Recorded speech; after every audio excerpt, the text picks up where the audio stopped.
Namaste dosto.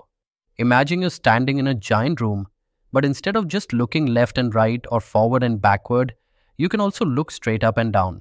This is 3D space, just like our real world.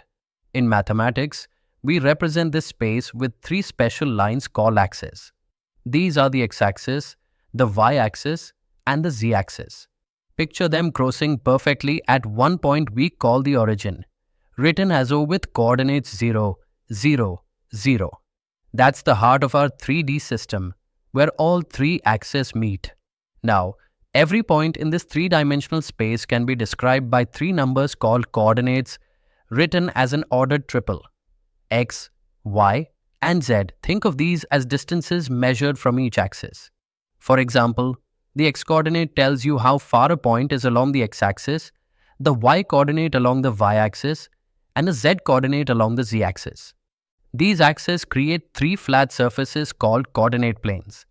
The xy plane is where z equals 0, meaning it stretches infinitely in x and y directions but has no height.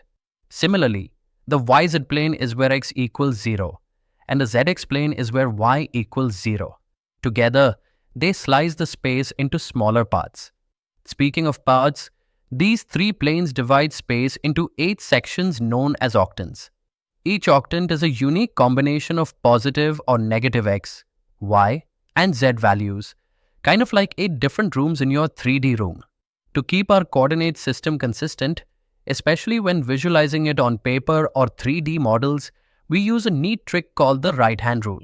If you point your thumb along the positive x-axis and your index finger along the positive y-axis, your middle finger points in the positive z-axis direction. Cool, isn't it?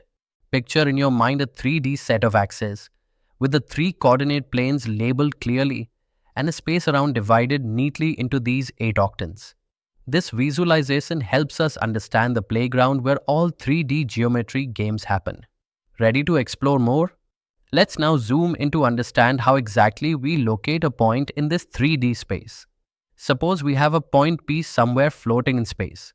How do we say where it is? The magic lies in three numbers, x, y, and z, each telling us how far P is from the three coordinate planes.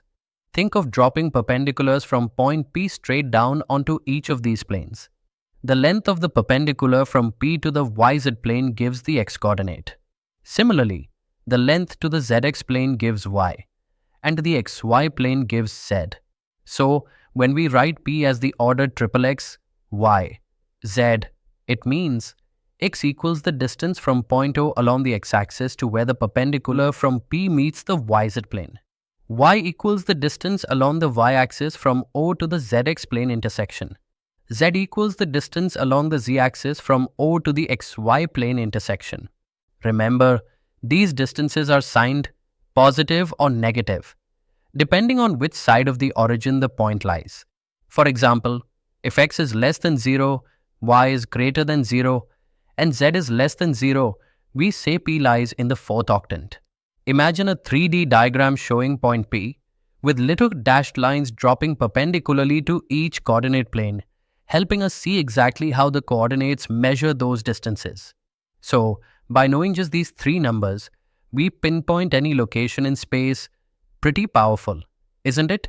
Next, let's explore how these coordinate planes help us see and work with points in 3D more easily. Think of shining a light on a point P floating in space. The shadow that P casts onto a coordinate plane is called its projection on that plane. For example, if we project P onto the xy plane, we get the point with coordinates x and y, but with the z coordinates set to 0, meaning no height. The projection is written as x, y, 0. This is helpful because these projections convert complicated 3D problems into simpler 2D ones.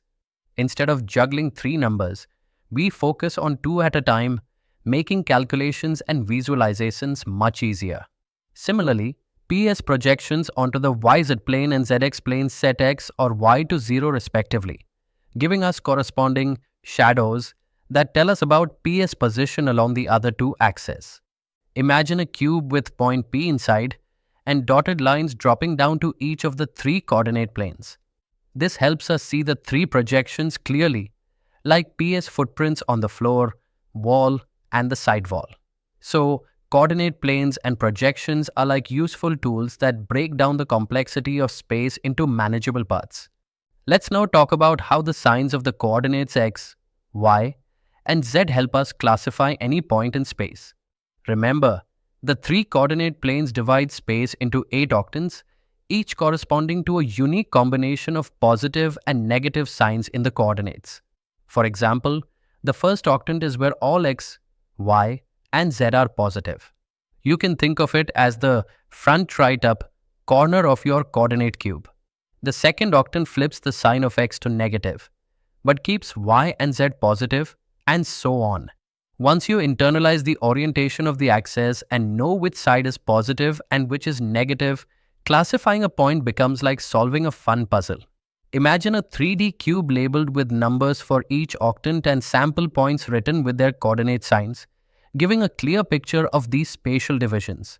This sign convention is very important in understanding where points lie, and it forms a foundation for more complex geometry and vector operations.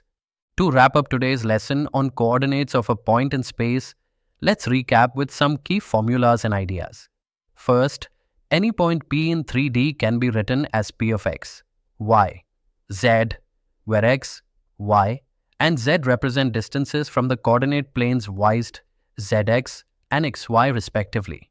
Next, the coordinate planes themselves are defined by setting one coordinate to 0. For example, the xy plane is where z equals 0, the yz plane has x equals 0, and the zx plane has y equals 0. Projections help simplify points in space by setting one coordinate to 0. So, the projection of P on the xy plane is x, y, 0, on the yz plane is 0, y, z, and on the zx plane is x, 0, z. Key takeaway: coordinates are signed distances from planes with the origin at 0, 0, 0. The division of space into 8 octants comes from all possible sign combinations of x, y, and z.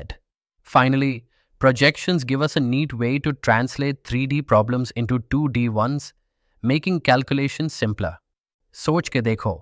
Understanding these basics is your first big step toward mastering three-dimensional geometry. Shabash. Keep practicing, and you'll soon be visualizing points in space like a pro.